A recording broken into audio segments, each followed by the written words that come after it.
चलिए बच्चों, अब हम शुरू करते हैं बच्चों इनडायरेक्ट मेथड। डायरेक्ट मेथड अगर आपको समझ आया तो इनडायरेक्ट मेथड समझना और आसान हो जाता है। क्यों? क्योंकि इन्वेस्टिंग एक्टिविटी बिल्कुल आपका सेम है, मतलब कोई डिफरेंस नहीं है। जो आपका डायरेक्ट मेथड में था वही आपका इनडायरेक्ट मेथड में है। फाइनेंसिंग एक्टिविटी में भी कोई नई चीज सीखने के लिए नहीं है। यानी डायरेक्ट मेथड और इनडायरेक्ट मेथड में बिल्कुल कोई भी चेंज नहीं है, ना फाइनेंसिंग एक्टिविटी, ना इन्वेस्टिंग एक्टिविटी में, ना फाइनेंसिंग एक्टिविटी में। बट असल डिफरेंस जो डायरेक्ट मेथड और इनडायरेक्ट मेथड के बीच में चेंज कर देता है वो है आपका ऑपरेटिंग एक्टिविटी। अब यहाँ पे आपने ऑपरेटिंग उठाई थी, अब मैं आपको करके दिखाता हूँ ये सारा कुछ इनडायरेक्ट मेथड के अकॉर्डिंगली। ठीक है जी। इनडायरेक्ट मेथड बच्चों बड़ा ही इंपॉर्टेंट है। सारी जो मैक्सिमम कंपनीज होती हैं सब इनडायरेक्ट मेथड यूज करती हैं। सबसे ज्यादा पेपर में इनडायरेक्ट मेथड आता है। 12th में तो इनफैक्ट डायरेक्ट मेथड है ही नहीं, सिर्फ इनडायरेक्ट मेथड है। बट एक्चुअली अगर आपको फॉर्मेट रटना नहीं है तो आपको डायरेक्ट समझना पड़ेगा, जिसकी वजह से इनडायरेक्ट समझ आए। बच्चों अब इनडायरेक्ट मेथड शुरू करते हैं। इनडायरेक्ट मेथड को इनडायरेक्ट मेथड क्यों कहते हैं? पहली चीज, ठीक है। अब ध्यान से समझिएगा, एक बेसिक, मैं बार बार बोल रहा हूँ बच्चों, कंपनी के फाइनेंशियल स्टेटमेंट एक्ट अकॉर्डिंगली बनते हैं। मैं अभी आपको बिल्कुल बेसिक लेवल पे लेके जा रहा हूँ, ट्रेडिंग पी&एल अप्रोप्रिएशन पे। ध्यान से, सबसे पहले अगर हम ट्रेडिंग अकाउंट बनाते हैं बच्चों, ठीक है, तो यहाँ पे क्या लेते थे बच्चों? To opening stock, to purchase minus purchase return, to direct expenses. ठीक है जी। यहां पे आ गया बच्चों by sales minus sales return by closing stock. तो ये हो गया हमारा टू ग्रॉस प्रॉफिट अगर इधर बैलेंस आता है। ठीक है जी, ये हमारा ट्रेडिंग अकाउंट है बच्चों। क्योंकि इनडायरेक्ट मेथड पूरा ही डिराइव्ड फाइनेंशियल स्टेटमेंट से ही है। ऑल्दो कंपनी एक्ट के हिसाब से बनाए जाते हैं, बट आप बेसिक से समझोगे तो आपको डेरिवेशन जल्दी समझ जाएगी। ठीक है जी। अब ध्यान से सुनिएगा, ये बाय ग्रॉस प्रॉफिट यहां से हमारा शुरू हो जाता है प्रॉफिट एंड लॉस अकाउंट। ये ग्रॉस प्रॉफिट यहां आ जाता है। ठीक है जी। यहाँ पे हम सारे क्या करते हैं बच्चों? एक्सपेंसेस लिखते हैं। कौन कौन से? Indirect, to depreciation on plant building, किसी पे भी आप लगा सकते हो depreciation, machinery, to interest on debenture, ठीक है जी, या इंटरेस्ट ऑन लोन कर लीजिए बेसिकली। ठीक है, यहाँ पे, ताकि आपको फॉर्मेट का इशू ना हो, आपको लगे बिल्कुल सिंपल फॉर्मेट से पढ़ाया जा रहा है। ठीक है जी। टू यहाँ पे आ गया लॉस बाय फायर, फिर यहाँ आ गया to salary, to printing and stationery. ठीक है जी। फिर आ गया टू बैड डेट्स। इस तरीके से आपके यहाँ पे सारे इनडायरेक्ट एक्सपेंसेस आ गए। यहाँ पे आपकी इनकम आ गई, कौन कौन सी? Profit on sale of asset, ठीक है जी, बाय इंटरेस्ट रिसीव्ड, कोई भी आपने एफडी करा रखी है बिजनेस को, कुछ भी, तो आपका यहाँ आ जाएगा। और ये सारी चीजों को सॉल्व कर लें इधर, तो हमारा क्या आ जाता है? Net profit. और फिर हमारा क्या आता है बच्चों? ध्यान से, मैं आपको फॉर्मेट लिखवा नहीं रहा बच्चों। फॉर्मेट लिखवाना और याद कराना एक अलग चीज है, इसको डिराइव करा देना अपने आप में अलग चीज है। हम इसको डिराइव करेंगे। आपको सोचो, मैंने फर्स्ट पार्ट में बोला था कि पोस्टमार्टम कर दो फाइनल अकाउंट्स का, तो आपका कैश फ्लो स्टेटमेंट बन जाता है। तो हम क्या करेंगे? बस पोस्टमार्टम ही करना, हमें और कुछ नहीं करना। ध्यान से समझना, ठीक है जी। फिर हमारा बनता है पी&एल अप्रोप्रिएशन अकाउंट। अब इतना तो आप सबको पता होगा कि पी&एल अकाउंट और पी&एल अप्रोप्रिएशन फर्क क्या होता है। ये चार्ज अगेंस्ट प्रॉफिट होता है, जो खर्चे आपको पे करने ही करने हैं, ठीक है जी। और ये आपका डिस्ट्रीब्यूशन ऑफ प्रॉफिट होता है, कि प्रॉफिट होने के बाद जब हम उसे डिवाइड करते हैं तो वो पी&एल अप्रोप्रिएशन में आता है। और जितने भी खर्चे जो हमें इररिस्पेक्टिव ऑफ प्रॉफिट हो, लॉस हो, जो पे करने ही करने हैं, that is charge against profit, वो पी&एल अकाउंट में आते हैं। ठीक है जी। अब यहाँ पे ये प्रॉफिट आ गया। अब इसमें से आप क्या क्या दे सकते हो? एग्जाम्पल, आप जनरल रिजर्व के लिए रख सकते हो प्रॉफिट का कुछ हिस्सा, ये बाय पी&एल अकाउंट से ट्रांसफर हो गया था, ये वाला नेट प्रॉफिट, ठीक है जी। उसमें से आप जनरल रिजर्व के लिए रख सकते हो, डिविडेंड दे सकते हो। बच्चों मैं बार बार बोल रहा हूँ, आप इसको सिर्फ फॉर्मेट समझो कि ये ड्राइव कैसे हुआ, ठीक है। टू डिविडेंड रख लो, डिविडेंड भी दो होते हैं, एक प्रपोज डिविडेंड हो गया, एक टू इंटरिम डिविडेंड हो गया। मतलब ये बेसिकली क्या कर रहा है बच्चों, आपके प्रॉफिट की डिस्ट्रीब्यूशन पे ध्यान दे रहा है। और फाइनली ये जो नेट प्रॉफिट आता है वो कहा जाता है net profit transfer to balance sheet. यही होता है बेसिकली आपका final account, trading account, PNL account, PNL appropriation account, balance sheet. Companies के केस में आई रिपीट वंस अगेन, ये एक्ट के अकॉर्डिंगली बनता है इनकम स्टेटमेंट, बट मैंने इजी करने के लिए अभी इसको, क्योंकि मैं इसको आराम से ड्राइव करना चाह रहा हूँ, तो मैंने इसको एक इस नॉर्मल प्रोसीजर में बना दी जैसे मैं सोल प्रोवाइडर और पार्टनरशिप के केस में यूज करता हूँ। चलिए अब इनडायरेक्ट मेथड की कहानी सुनते हैं। देखो बच्चों, वहां आपने कैश सेल्स लिया डायरेक्ट मेथड में, कैश परचेजेस लिया, कैश रिसीव फ्रॉम डेटर लिया, कैश पेड टू क्रेडिटर लिया, कैश ऑपरेटिंग एक्सपेंसेस, यानी कैश इनकम में से कैश एक्सपेंस को ऑपरेटिंग वाले को लेस कर दिया तो ऑपरेटिंग प्रॉफिट ये आ गया डायरेक्ट, वो भी कैश वाला, इसलिए वो डायरेक्ट मेथड था। यहाँ पे हम क्या करेंगे, हमारे को ये प्रॉफिट गिवन होगा, हमें ये प्रॉफिट गिवन है, नेट प्रॉफिट जो बैलेंस शीट से गिवन होगा, ट्रांसफर हुआ है। अब इस प्रॉफिट से हमें उल्टा चलना है, इस प्रॉफिट से हमें उल्टा चलना है, और कहीं ना कहीं एक ग्रॉस प्रॉफिट और नेट प्रॉफिट के बीच में कहीं आता है ऑपरेटिंग प्रॉफिट, और वो भी कौन सा, काम वाला, कैश वाला, सॉरी कैश वाला, क्योंकि हम कैश फ्लो स्टेटमेंट बना रहे हैं इसलिए हमें कैश वाला प्रॉफिट चाहिए, और हम ऑपरेटिंग एक्टिविटी चाहिए तो ऑपरेटिंग प्रॉफिट चाहिए। तो भैया अब यहाँ पे क्या है कि उल्टा चलना है, वहां आपने यहाँ से उठाया, सेल लिया, परचेज लिया, ऑपरेटिंग डायरेक्ट एक्सपेंस ले लिया, जो भी ऑपरेटिंग एक्सपेंस थे कैश वो उठाए, ठीक है, तो डायरेक्ट मेथड हो गया। पर यहाँ तो आप नेट प्रॉफिट जो बैलेंस शीट से ट्रांसफर हुआ प्रॉफिट उससे ऊपर चल रहे हो, उल्टा चलोगे, यानी यहाँ से अगर हम ऊपर चले तो जितने एक्सपेंस है वो ऐड होते जाएंगे और जितनी इनकम है वो लेस होते जाएंगे। देखो जी, सबसे पहली बात, एक बात ध्यान से सुनना, ग्रॉस प्रॉफिट हो गया आपका सेल तक का प्रॉफिट, करेक्ट, मतलब आपने चीज प्रोड्यूस करी और जिसमें डायरेक्ट एक्सपेंसेस कर रखे हैं सिर्फ, ये हमारा सारा काम का ही प्रॉफिट। देखा जाए तो ग्रॉस प्रॉफिट एक तरह का ऑपरेटिंग प्रॉफिट ही होता है, gross profit is operating profit, ठीक है जी।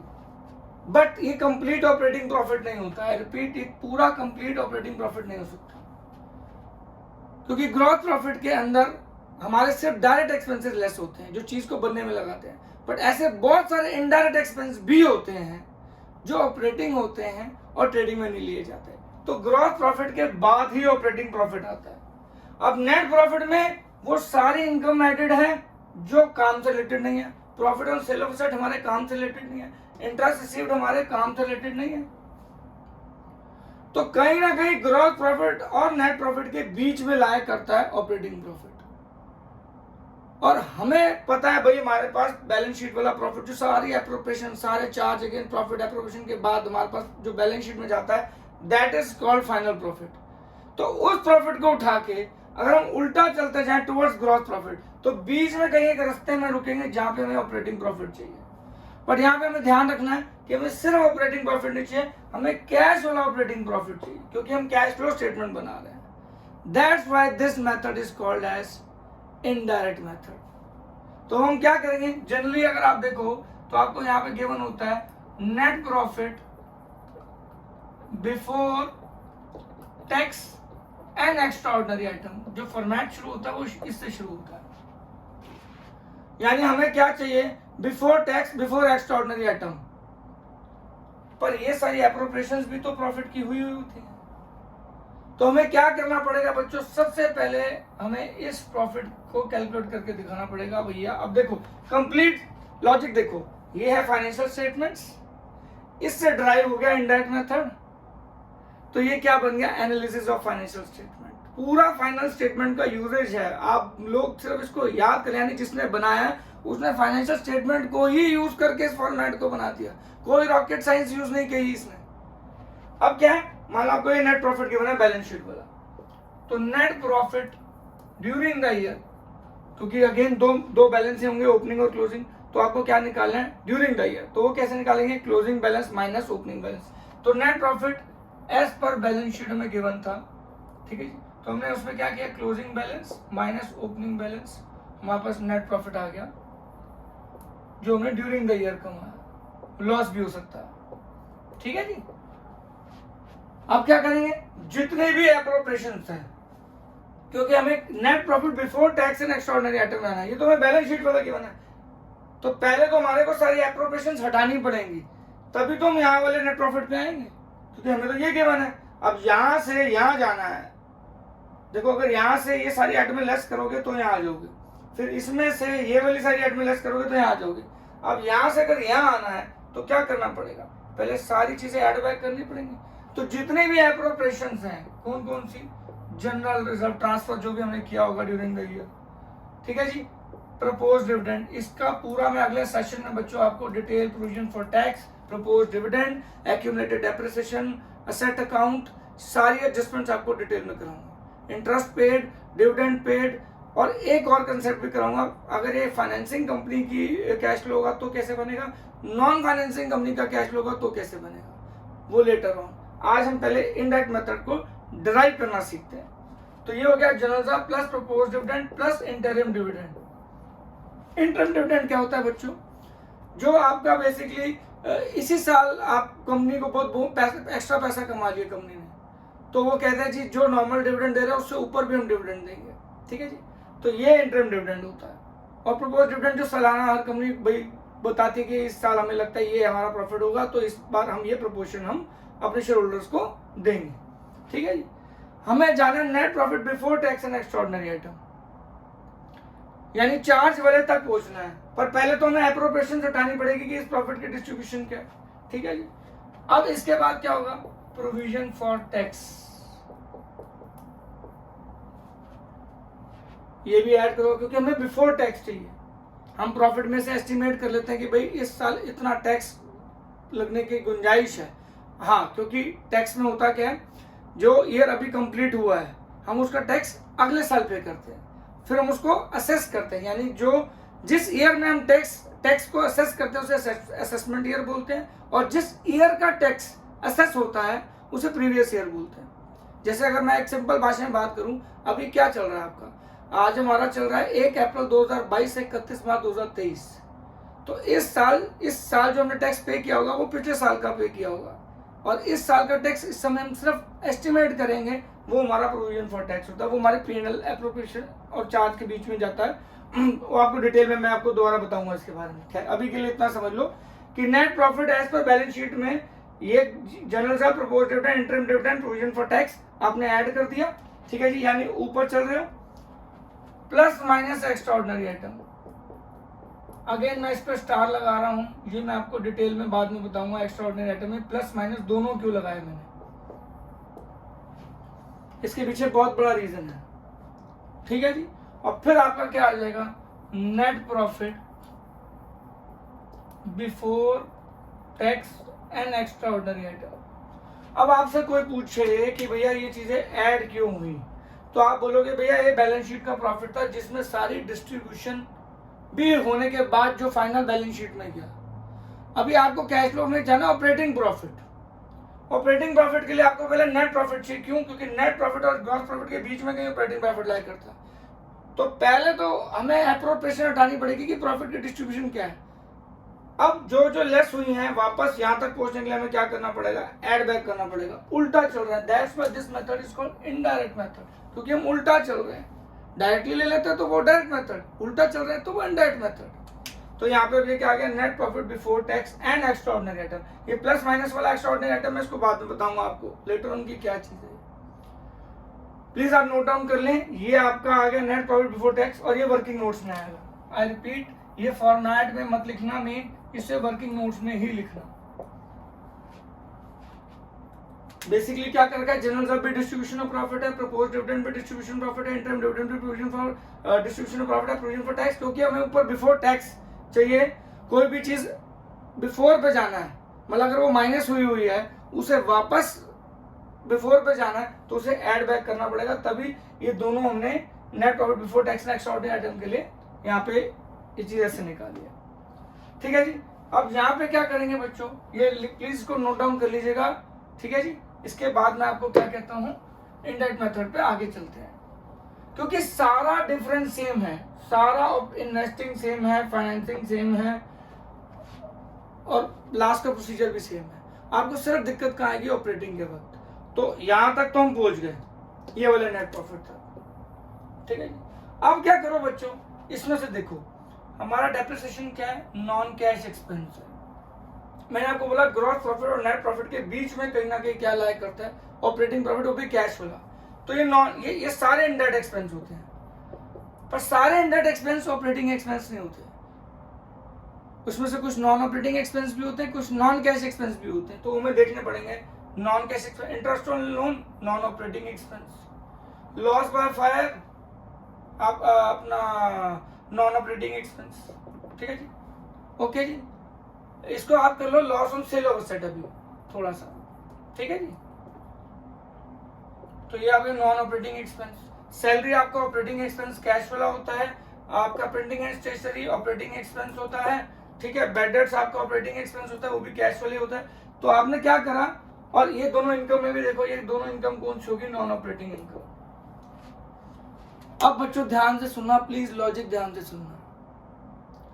यहाँ पे नेट प्रॉफिट गिवन है आपको, अब आप उल्टा चल रहे हो, मेक श्योर दैट आप उल्टा चल रहे हो। तो आपको क्या करना है, जो चीजें मतलब देखा जाए तो ये ग्रॉस प्रॉफिट है, इसको ऐसे समझते हैं, ये ग्रॉस प्रॉफिट है, ये हमारा नेट प्रॉफिट है। यहां से भी ऑपरेटिंग प्रॉफिट आ सकता है, यहां से भी ऑपरेटिंग प्रॉफिट आ सकता है, ठीक है जी। अब क्या होता है, ऑपरेटिंग प्रॉफिट में से सारे एक्सपेंसेस लेस हुए होते हैं और सारी नॉन ऑपरेटिंग इनकम ऐड हुई होती है, तो हमारा ये नेट प्रॉफिट आता है। हम यहाँ पे क्या करेंगे, ये सारे एक्सपेंसेस को ऐड बैक कर दूं, उल्टा चल रहा हूं ना, प्रॉफिट में से एक्सपेंस लेस करता हूँ, इनकम ऐड करूंगा तो नेट प्रॉफिट आ रहा है, बट अब उल्टा चल रहा हूं तो एक्सपेंसेस ऐड बैक कर दूं और ऑपरेटिंग इनकम हटा दूं तो यहाँ आ जाऊंगा, क्योंकि मुझे क्या चाहिए? Cash operating profit. तो मैं क्या करूंगा, ध्यान से सुनिएगा बच्चों, यहीं पे सारी गेम है बच्चों प्लीज। यहां मैं क्या करूंगा, सारा non cash expenses, non operating expenses, non cash मतलब जो कैश में खर्चे ना किए गए हों, नॉन ऑपरेटिंग मतलब जो काम से रिलेटेड नहीं है, उल्टा चल रहे हैं तो एक्सपेंसेस ऐड हो गए क्योंकि हम नीचे से ऊपर जा रहे हैं, माइनस नॉन ऑपरेटिंग इनकम। यानी इस प्रॉफिट में वो सारे खर्चे इंक्लूड हैं जो कैश में नहीं हुए, जो काम से रिलेटेड भी नहीं थे, और जो इनकम हमारी काम से रिलेटेड नहीं थे वो भी एडेड थी। तो इनको हटाना है तो रिवर्स कर दो, एक्सपेंसेस ऐड कर दिए, इनकम लेस कर दी। और इसमें आप जब आप करोगे ना क्वेश्चन, तब आपको समझ आएगा कि कौन कौन से खर्चे नॉन कैश एक्सपेंस हैं, कौन कौन से खर्चे नॉन ऑपरेटिंग इनकम है, कौन कौन सी इनकम नॉन ऑपरेटिंग इनकम है। तो आपको एक बात याद रखना, रादर देन आप फॉर्मेट को याद करो, अगर आप नीचे समझ जाओ कि ऐड हो रहा है तो ये किस कैटेगरी में ऐड हो रहा है, नॉन कैश एक्सपेंस की वजह से ऐड हो रहा है या नॉन ऑपरेटिंग एक्सपेंस की वजह से ऐड हो रहा है, और अगर ये लेस हो रहा है तो नॉन ऑपरेटिंग इनकम की वजह से हो रहा है। अगर आपको ये लॉजिक समझ आ गया बच्चों, तो आपको कभी फॉर्मेट याद नहीं करना पड़ेगा। यानी एज पर बैलेंस शीट वाले से आपने पहले एप्रोप्रिएशन को हटा दिया, टैक्स को हटा दिया, एक्स्ट्रा ऑर्डिनरी आइटम को हटा दिया, नेट प्रॉफिट आ गया। अब नेट प्रॉफिट और ग्रॉस प्रॉफिट के बीच में कहीं ना कहीं ऑपरेटिंग प्रॉफिट लाया करता है, तो उस तरफ और जाने के लिए जो खर्चे गलती से लेस हुए हैं उनको ऐड बैक कर दो, जो इनकम ऐड हुई है नहीं होनी चाहिए थी उसको लेस कर दो। इसलिए इस मेथड का अगेन नाम क्या है, इनडायरेक्ट मेथड। और यहां हमारा क्या आ जाता है, ऑपरेटिंग प्रॉफिट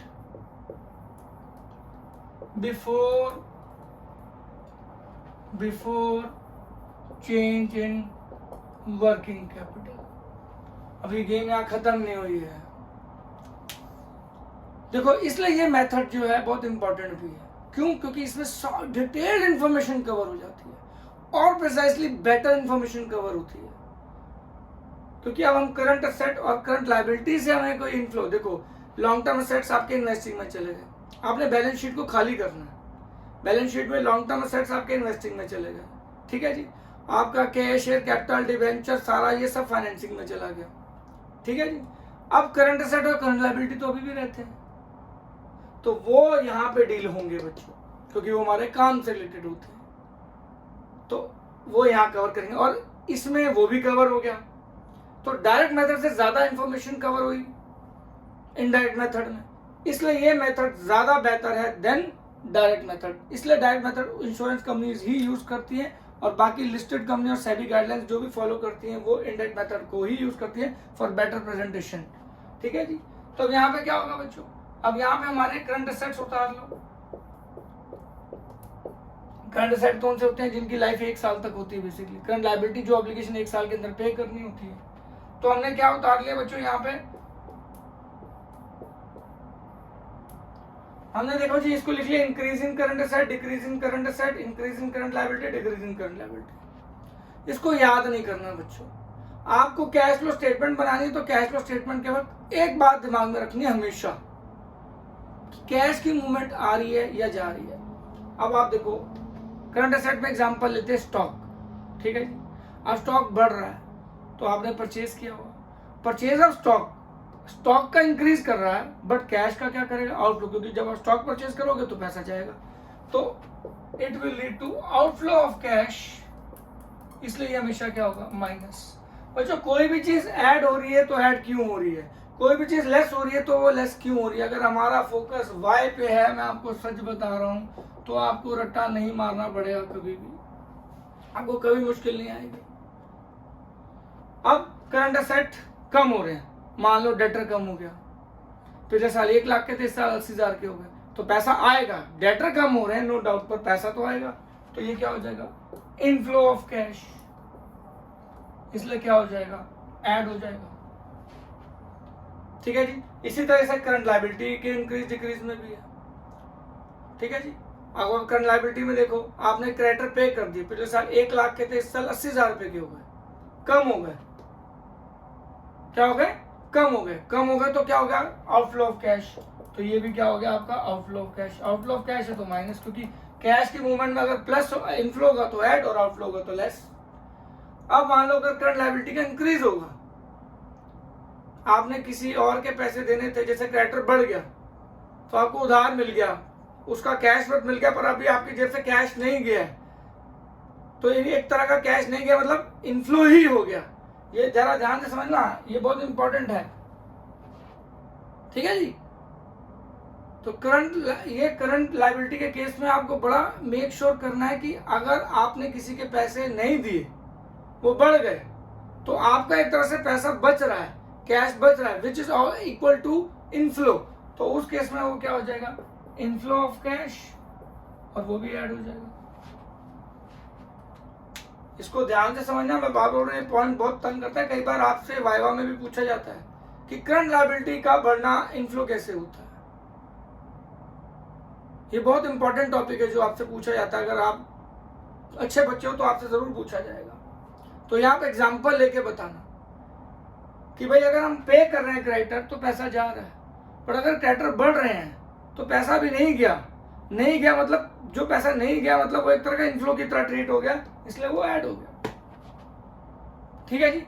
यहाँ तक कोई दिक्कत, यानी हमारे फॉर्मेट में क्या गिवन था, net profit as per balance sheet given था, हमने पहले एप्रोप्रिएशंस की आइटम हटा दी और net profit before tax and extraordinary item आ गया। अब क्योंकि यहाँ से चलना है उल्टा, और ग्रॉस प्रॉफिट के बीच में ऑपरेटिंग प्रॉफिट आता है, तो पहले non cash expense, non operating expense add कर दिया, नॉन ऑपरेटिंग इनकम लेस कर दिया, और यहाँ पे आ जाएगा हमारा ग्रॉस, एक तरह से cash from operating activity before tax and extraordinary item. Again अब यहाँ पे क्या करेंगे, माइनस इनकम टैक्स पेड और प्लस माइनस एक्स्ट्राऑर्डिनरी आइटम। इसको मैं अगेन दोबारा बताऊंगा अभी नेक्स्ट सेशन में, एक्स्ट्राऑर्डिनरी आइटम को विद एडजस्टमेंट, जब एडजस्टमेंट आपको समझाऊंगा। तो ये क्या आ जाएगा, net cash flow from operating activities. Next में मैं आपको रिफंड ऑफ टैक्स भी बारे में बताऊंगा, वो सब एडजस्टमेंट्स के बीच में डील करूंगा। But for the time being अगर आप देखो तो ये आ गया, ए पार्ट आ गया, जैसे मैंने डायरेक्ट मेथड में कहा था, ये ए पार्ट आ गया, इसी के ए के साथ बी आ गया इन्वेस्टिंग वाला, सी आ गया फाइनेंसिंग वाला, फिर उसके बाद ओपनिंग बैलेंस प्लस आपका A plus B plus C during the year, वो ऐड कर देंगे तो किसके इक्वल आएगा, क्लोजिंग बैलेंस। और इन्वेस्टिंग और फाइनेंसिंग बिल्कुल सेम है डायरेक्ट मेथड वाला जो इनडायरेक्ट में यूज हुआ। तो ये इनडायरेक्ट मेथड की कहानी क्या थी, क्योंकि हम उल्टा चल रहे हैं और कैश की तरफ जाने के, कैश फ्लो स्टेटमेंट तो कैश के आइटम जा रहे हैं, ये उल्टा चल रहे हैं, एक्सपेंस ऐड हो गया। जनरली प्रॉफिट निकालने के लिए एक्सपेंस लेस होता है, इनकम ऐड होती है, पर यहाँ पे एक्सपेंस ऐड हो गए, इनकम लेस होगी, और किस नेचर के थे वो भी आपने देख लिया।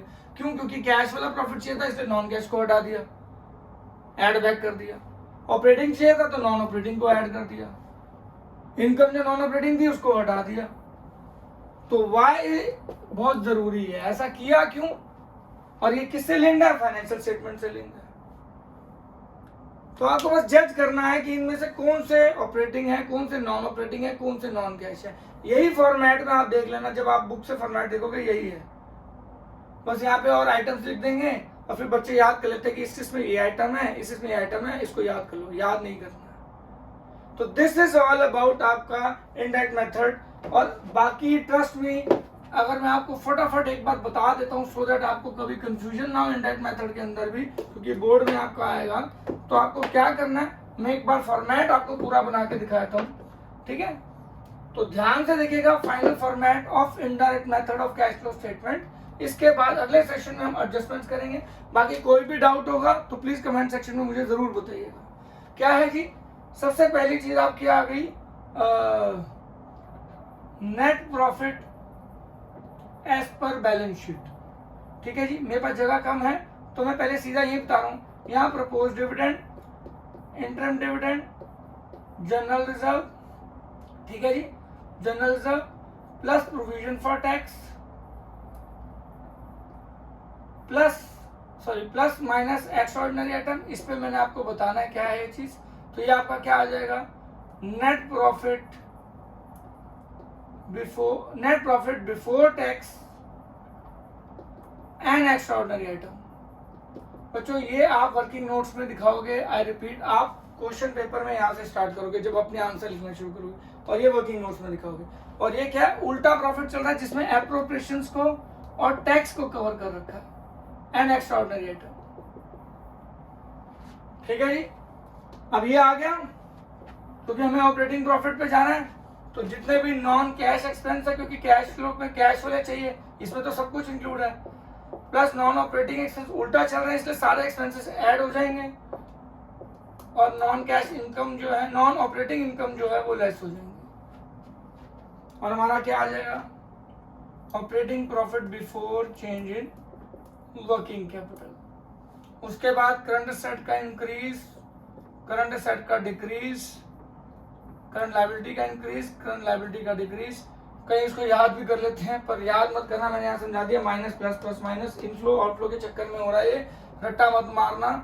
ठीक है जी, ये मैं एक्सप्लेन कर चुका हूँ। फिर आपका आ जाएगा cash flow from operating activity before tax and extraordinary item. उसमें से इनकम टैक्स हटा देंगे, प्लस माइनस एक्स्ट्राऑर्डिनरी आइटम कर देंगे, जिसको मैं डिटेल में बताऊंगा। ये आ जाएगा net cash flow from operating activity, ये ए हो गया बच्चों। ठीक है जी, ये हमारा ए हो जाएगा। अब वही purchase of fixed assets, sale of fixed assets, इनका जो भी net interest received minus plus minus, inflow outflow वही है कि अगर परचेज है तो आउटफ्लो, सेल है तो इनफ्लो, मिल रहा है तो इनफ्लो। ठीक है जी, और ये आ जाएगा हमारा, क्या आ जाएगा, net cash flow from investing activity, ये हमारा बी पार्ट हो जाएगा। Similarly issue of shares, capital, equity या प्रेफरेंस, रिडम्पशन ऑफ डिबेंचर या लोन, हमारा ये आउटफ्लो हो जाएगा, ये इनफ्लो हो जाएगा।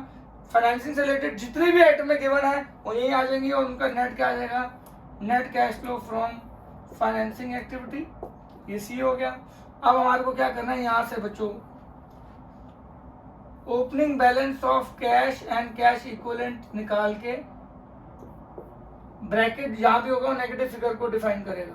उसमें क्या करना है, ए प्लस बी प्लस सी, यानी जितने भी सोर्सेज है, तीन सोर्सेज, ऑपरेटिंग, इन्वेस्टिंग और फाइनेंसिंग, ड्यूरिंग द ईयर जितने भी जिस सोर्स से जो जो आया उसका नेट तीनों का निकाल के इसमें ऐड या लेस कर देना डिपेंडिंग अपॉन क्या है। और उसके बाद वो किसके इक्वल आएगा, closing balance of cash and cash equivalent.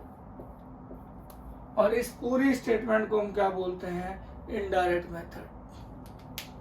I hope आज का सेशन आपको बहुत पसंद आया होगा। आपको किसी भी प्रकार का डाउट है कमेंट सेक्शन में मुझे ज़रूर बताइएगा। मैं सारी कोशिश करूंगा कि मैं आपको एडजस्टमेंट्स पूरे जल्दी से जल्दी कराने की कोशिश करूं। एंड कोई भी दिक्कत हो please do let me know. आज की क्लास के लिए thank you so much for supporting me. Please share and subscribe my channel. इसको वायरल कीजिए वीडियो को, जितने ज़्यादा लोगों तक पहुँचेगी ज़्यादा लोगों का बेनिफिट होगा। Thank you so much. God bless you all. जय हिंद।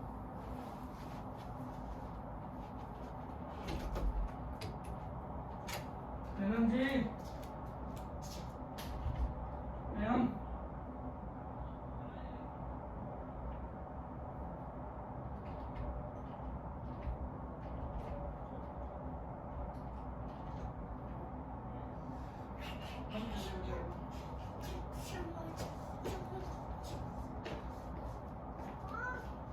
समझ आएगा ये तो धीरे बंद नहीं करी नहीं यार।